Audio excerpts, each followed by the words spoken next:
메리 캐서린 히그돈과 스티븐 앤드류 프리먼은 밝고 활동적인 커플이었습니다.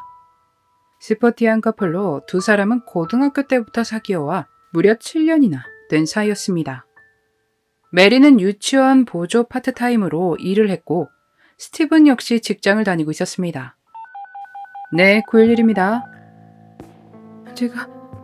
제가 실수로 남자친구를 다치게 했어요. 2018년 8월 1일 한 통의 신고 전화가 911에 걸려옵니다. 실수로 남자친구에게 총을 건네주다가 우연히 발사가 됐다는 신고 내용이었습니다. 그들의 집으로 출동한 경찰과 구급대원들은 증거들을 수집했고 혼란스러워 보이는 메리를 안심시키며 밖으로 이동시켰습니다. 그녀의 말에 따르면 스티븐에게 글록 43을 건네주려다 이런 일이 발생했다. 장전된 상태였는지 몰랐다고 구급대원들에게 전했습니다. 메리는 하염없이 울며 혼란스러워 보였고 쉽게 진정되지 않았습니다. 경찰은 그녀를 경찰서로 데리고 가 다시 한번 이야기를 듣는데 메리의 이야기는 집에서 했던 이야기와는 조금 달랐습니다. 건네준 게 아니라 던졌다고 이야기가 바뀌어 있었습니다. 그렇게 설명을 하던 메리가 갑자기 분노에 차 자신이 그를 해야 한 것이 맞다며 말을 쏟아내기 시작했습니다. 신문을 했던 경찰에 따르면 그녀는 자신의 죄를 인정했답니다. 스티븐이 메리에게 그와 함께 먹기 위해 만든 요리를 던졌고 화가 난 메리는 그냥 겁을 주려 글록을 집어들었답니다. 그러자 그는 몸을 숙여 자신에게 뛰어들었는데 그 순간이 빠르게 지나간 뒤 스티븐이 쓰러져 있었다고 털어놓았습니다. 이 모든 일은 정당방위였다고 아버지와 언니에게도 털어놓았다고 하네요. 달려들었다는 말은 나중에 조사에서 집안의 증거와 그녀의 주장이 다른 것으로 조사됐습니다.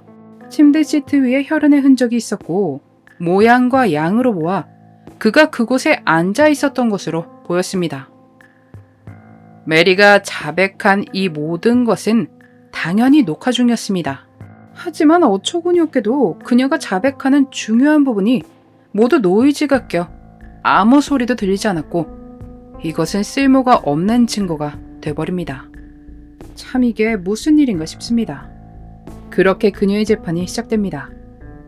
집을 수색한 경찰들은 그녀가 주장했던 사고였다라는 내용과 집안의 자네들이 그녀의 주장을 뒷받침하지 못한다 라고 반박했습니다. 부엌의 요리들이 바닥에 떨어져 있고 난장판인 것을 보아 두 사람이 사건이 일어나기 전에 다툼이 있었을 것이라 했습니다. 일단 수거된 글록 43에서 요리용 기름이 묻어있는 것에 대해 검찰의 추측에 따르면 메리와 스티븐은 다툼이 있었고 그녀는 집을 나가 있는 프리먼에게 연락을 취했지만 그가 하루 종일 무시한 뒤 집에 돌아옵니다. 메리는 스티븐과 같이 먹기 위해 저녁 식사를 만들어둔 상태였죠. 하지만 스티븐은 식사를 거부했습니다.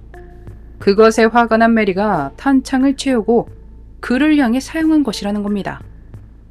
이 과정에서 글록 43에 기름이 묻었을 것이라며 결코 사고가 아니라고 주장했습니다. 그리고 메리가 글록에 총알이 있었는지 몰랐다고 주장했지만 그녀는 총포상에서 근무했을 정도로 전문가 수준의 지식이 있는 사람이었기에 그걸 몰랐을 리가 없다는 주변 사람들의 증언이 이어졌습니다.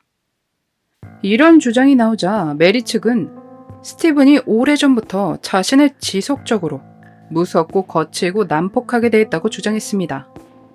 그날 밤 역시 스티븐이 무서워서 글록 43을 소지하고 있었는데 그가 자신에게 손을 댔고 원하지 않는 관계까지 해야 했다고 눈물을 흘리며 증언했습니다.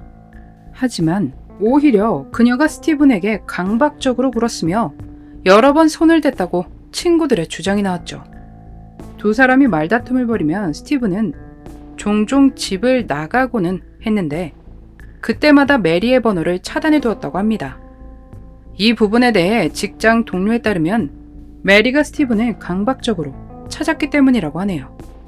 그녀가 얼마나 심각했냐면 예를 들어 그가 출근해서 직장에 도착하기 전까지 메리로부터 30통의 부재중 전화를 받고는 했는데 이런 일이 종종 있었던 모양입니다. 스티븐의 친구들 또한 메리에 대해 불안정하고 위험한 사람이라 칭했습니다. 메리가 서너 번 정도를 스티븐에게 총구를 들이밀었던 적이 있었는데 2018년 4월에는 스티븐이 친구 앤드류에게 문자를 보내 메리가 스스로와 자기에게 글록 43을 쓰려고 집을 뛰어다닌다. 이런 일이 여러 번 있었지만 이번만큼은 정말로 행동으로 옮길까봐 두렵다. 라고 말하며 그날은 집에서 나와 앤드류의 집에서 머물렀다고 합니다. 친구들의 추측에 따르면 스티븐이 그녀를 사랑했고 감옥에 가길 원하지 않았기에 경찰에 신고하지 않았을 것이라 하네요. 사건이 일어나기 전날에도 두 사람은 부부싸움을 했고 스티븐은 집을 나서 친구의 집에서 하루를 보내며 메리가 보내는 메시지와 전화를 모두 무시했습니다. 이때도 강박적으로 보일 정도의 모습이 메리에게서 보였는데 스티븐에게 9시 10분, 12분, 17분, 23분, 29분, 38분 이렇게 전화를 했습니다. 그녀에게 이것에 대해 물으니 저녁을 함께하기 위해 집에 오는지 안 오는지 묻기 위해서였다고 합니다. 메리는 친구와 함께 있는 스티븐을 찾아내 그들의 차 옆에 차를 세우고 창문을 내리더니 지금 집에 올 거야? 라며 큰 소리쳤고 스티븐은 집에 갈 테니 진정하라고 말했습니다. 그렇게 스티븐은 집으로 돌아갔고 2시간이 지나지도 않아 사건이 발생한 것입니다. 경찰과 스티븐의 가족들, 지인들 모두 메리가 분노에 휩싸여 저지른 일이라고 믿었지만 메리의 변호사는 친구들의 주장은 모두 스티븐으로부터 들은 이야기며 직접 목격한 것이 아닐 뿐더러 당신들이 모르는 스티븐의 다른 모습이 있다고 반박했습니다. 메리가 그렇게 스티븐에게 여러 번 위협적으로 굴었다면 스티븐은 충분히 그녀를 떠날 수 있었지만 그러지 않았다 라고 주장했죠. 이 부분에 대해 스티븐의 한 친구에 따르면 2018년 7월에 스티븐은 친구와 함께 다른 도시로 이사할 계획을 세우고 있었지만 이 사실을 메리에게 알리지 않았다고 합니다. 그는 메리가 일하러 나간 시간에 몰래 이사를 할 계획이었다고 하네요. 하지만 이 부분에 대해서도 마땅한 증거가 없었죠. 메리 역시 자신은 단 한 번도 그를 향해 총구를 들이민 적이 없다며 친구들의 주장을 부인했습니다. 그러자 경찰이 스티븐이 메리에게 보냈던 문자 메시지를 증거로 내밀었습니다. 네가 내게 총구를 여러 번 겨누었었지. 그런데 지난번에는 정말 무서웠어. 라는 내용이었는데 이것에 대해서 메리는 아니에요. 실제로 제가 아무 일도 저지르지 않은 것처럼 나는 그를 향해 그런 것이 아니었어요. 그저 나 스스로에게 사용할까 고민 중이었을 뿐이에요. 이 부분에 대해선 그녀의 가족들도 맞다고 증언을 했죠.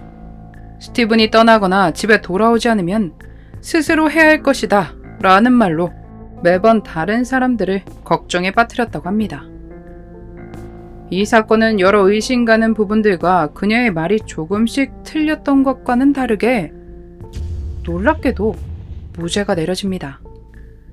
오래전부터 스티븐의 난폭함을 참았고 사건 당일도 정당방위였다는 주장이 먹혔던 것 같습니다.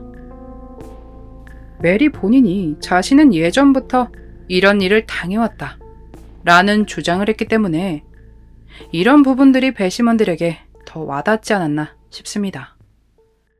그녀의 신문 과정을 녹화했던 영상이 제대로 녹화됐었더라면 상황은 달라졌을까요? 개인적으로는 메리의 말대로 스티븐이 그렇게 무서운 사람이라면 연달아 연락도 하기 힘들거니와 친구 집까지 찾아와 흥분해서 집에 올 건지 안 올 건지 물어보는 게 가능할까? 라는 생각이 듭니다. 이날의 진실은 무엇일까요? 여러분은 어떻게 보시나요? 세상을 떠난 자는 말이 없습니다. 그게 너무 안타깝네요. 현장 증거와 주장이 전혀 맞지 않았지만 놀랍게도 무죄가 내려진 메리 캐서린 히그돈의 그날의 미스터리였습니다.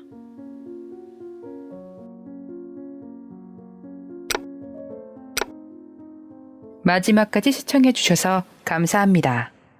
좋아요와 구독은 저에게 큰 힘을 줍니다. 오늘 하루도 수고하셨습니다.